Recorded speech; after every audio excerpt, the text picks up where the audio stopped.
체육과예요. 사실은 그것까지 알겠고, 네. 자, 그렇다면은 이 드라마, 네. 이 재벌집 막내 아들의 네. 인기 비결을 다시 한번 점검해 본다면, 네. 저는 솔직히 네. 이 재벌집 막내 아들이 재미가 없었어요. 초반. 저만 몇 편. 왜냐면은 이거 땅 짚고 헤어치 같다. 네. 뭐 예를 들어 예를 들어서 칼집폭파 네. 미리 알고서 할아버지 조심해요. 해가지고 아이고 네 덕분에 목 살았구나. 다 맞춰주 다 모든 재산을 넣어줘. 이런 식의 설정. 뭐 이게 아까 말했잖아. 내가 해도 이거보다 더 잘하겠네 했는데 오히려 사람들은 중반 후반 스토리가 더 이상하다 이렇게 말하지만 오히려 저는 중반 후반 스토리가 되면서 이 재벌집 막내 아들이 예측만 가지고는 안 되는 상황에 자꾸 부딪히는 거예요. 특히 이제 그런 점도 좋았어요. 특히 마지막 그 후반에 가면 그 잘난 척하고 그 피도 눈물이 하는 그 이병철 그 이름이 뭐죠? 거기 들어가서 진 회장인가? 진 모시기 회장이 그 진양철이가 그 스토리 뭐 다 스포일러 얘기지만 자기 가족 중에 자기를 암살 시도해서 간신히 살아남고서 그 충격으로 정신병자가 되잖아요. 사실상 이 치매 비슷하게 돼가지고 막 그렇게 하면서 인간이 계속 무너져 가잖아요. 그런 식으로 하니까 그러면서 자꾸 돌발 상황이 발생하는 거예요. 아예 그거는 역사상 존재하지 않았던 역사나 그런 걸로 해결이 안 되는 돌발 상황이 발생해 보니까 이거를 대처하는데 매우 어려움을 겪게 또 심지어는 이것 때문에 오히려 자기가 선일했던 게 함정에 빠지는 결과를 가져오잖아요. 그걸 극복해 나가면서 어떤 이제 하나씩 우위를 점다는 거. 그러니까 이것은 어디서 나오는 힘이냐면 윤비서관에 살았을 때 그 힘으로 이제 버텨내는 거예요. 그때 경험으로. 그러니까 나는 중반 후반에 오히려 나는 더 재미를 느꼈고 특히 그 사람이 그렇게 해가지고 무슨 그룹 회장님이 됐는데 거기서 갑자기 뜬금없이 교통사고 일어나면서 다시 원래 세상으로 돌아왔을 때 이게 왜 재미냐면 진짜 그때는 이제 두 쪽만 가지고 이거를 해결해야 되는 거예요. 해결이라면 자기 지금 목숨도 건사하기 어려운 상황에서 이거를 이겨내는 그 과정. 그러면서 결국 하는 말이 결국 이 사람이 결국 그동안 윤비서관으로서의 또 고생이 빛을 발한다. 난 그것이 오히려 올바른 진짜 감동적인 결말이었다. 저는 참 맨 마지막 16회에서 사실은 내가 그 드라마 그 부분을 보면서 이런 말을 내가 했어요. 뭔데요? 드디어 진도준이 돌아왔다. 진도준의 재림이구나. 그렇지, 진도준이 다시 돌아왔지. 이 사실은 생각을 하면서 재밌게 봤어요. 사실은 근데 이제 전 그래서 이제 역빙이라는 이론을 좀 생각을 해봤어요. 무슨 얘기냐면 실제로 원래 윤비서는 머리에 총 맞아서 죽은 거예요. 근데 얘가 어떻게 서로 살아날 수 있었냐면 진도준의 그 혼이 몸에 빙의하고 있다가 원래 인격이 죽고 걔가 다시 되살아난 거다. 그래서 실제로 되살아난 윤비서는 그 사건 당하기 전의 기억보다 진도준의 기억을 더 선명하게 느끼고 있어요. 그렇죠. 설정상. 그러니까 그게 이제 그거랑 연결돼 있다라고 보는 거죠. 이게 원작과 다른 스토리 라인에 불구하고 그걸 그렇게 녹아내렸다는 것이 어떻게 보면 드라마 작가로서의 나름대로 자존심이라든지 역량을 발휘한 것 같다. 사실 한류 드라마가 왜 흥행을 하는가도 사실 밀접한 관계가 있다는 생각이 들어요. 왜냐면 한류의 진정한 장점은 리얼리즘이에요. 그러니까 다른 그럴 듯하다. 그러니까 현실적인 거를 무시하지 못한다. 그 현실을 감내하면서 뭔가 전진해 나가는 그것이 이 시청자들한테 매우 파고드는 면이 있다 이거예요. 이 인도처럼 무슨 적을 한 주먹에 날려버리고 차를 들어서 달리고 막.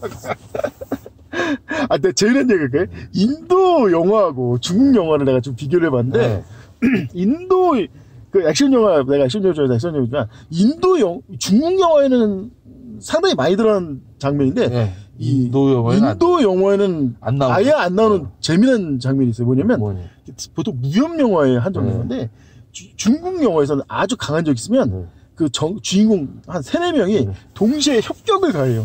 뭐 포위해서 공격한다든지 합을 맞춰서 싸운다 해가지고 결국은 이 강력한 적을 3명이 협심하셔서 이기는데 인도에서는 한 번도 그걸 본 적이 없어요. 무조건 1대1로 맞다이를 까야 돼. 그리고 1대1 할 수 있는 실력이 안 되면 아예 저항도 하면 안 돼. 그러니까 인도 사람들 이게 문제구나. 왜 협력해서 강한 적을 무너치는 이런 걸 모르지? 하는 좀 생각이 들더라고요.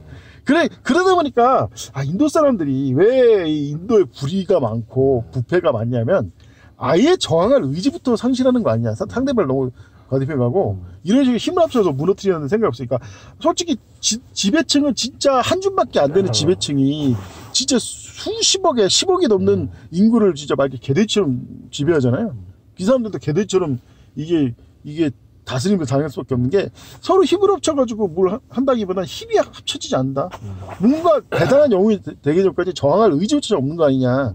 인도 영화에서 그게 자연스럽게 투영되는 거 아니야. 그래서 인도 영화 주인공은 완전 이거는 이거는 슈퍼맨보다도 더한 슈퍼맨조차 할 수 없는 그런 엄청난 능력을 발휘하는 사람이면 아예 주인공이 못 되더라고. 이게 먼치킨류잖아요. 네. 먼치킨이라는 용어도 참 어디서 유래했는지. 글쎄 나도 먼치킨이 이제 그게 의미 자체는 도저히 못 건드리는 미친 닭이란 뜻이거든요. 아 그래요? 먼치킨이. 그러니까 왜 닭장 무리 중에 아주 똘끼가 넘쳐가지고, 그러니까 어떤 닭도 그 닭을 상대를 못하는 거예요. 그게 먼치킨이거든요. 사실은 그게 먼치킨이라는 그 뜻을 보니까 치키노크가 갑자기 생각나는데 치키노크가 혹시 뭔지 아세요? 뭔데요?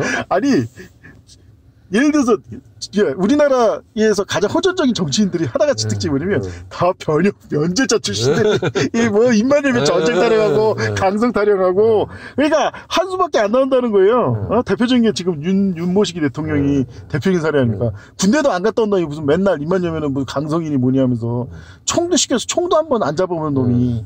그러니까 아니 사실은 재미는 이번에 드라마가 왜 이게 재밌는 드라마냐면 이번에 아주 인상 깊은 대사가 나오는 거예요. 주인공 진도준하고 연인 관계인 여자 검사인데 너무나도 정의로운데 정의롭다고 막 이 조직에서 팽당하고 자꾸 그런데 얘를 뭐라고 뒤에서 이제 상관이 까내면 자꾸 조사하고 잡아들인다고 난리치니까 이래가지고 여자를 안 뽑는 거야. 왜냐면 군생활 안 해서 조직 문화를 몰라. 근데 이게 굉장히 의미심장. 왜냐면 정작 이번에 윤모식이라도 얘가 군대는 안 나가서 얘가, 근데 군대는 안 갈 때 조직문화는 더 잘해. 더 최악이고, 더 비굴하고, 막 갈색에 다 빼놓고 앞잡이질을 하고, 이런 걸 통해서 뭔가 의미심장한 비판을 한다고 할까? 이런 게 진짜 이 드라마의 이 작가라든지 드라마 만든 사람들이 생각이 있는 거예요. 원작에는 아마 없을 것 같아요. 원작에는 없죠. 원작이 없을 것 같은 대사인데, 일부러 이런 걸 넣어가지고, 뭔가 치키노크 같은 애들 치키노크를 막 비판한 게 아니냐 입만산. 어쨌든 큰 줄거리는 원작을 많이 따라갔어요. 맨 마지막 회차를 빼고는 진짜로 잘 따라갔어요. 그러니까 예를 들어 보면 진 회장을 죽이려고 했던 게 마누라였다라든가 여러 가지 설정들은 원작을 정말 충실하게 큰 그릇 따라갔는데 얘기한 것처럼 세부 디테일이 틀렸다.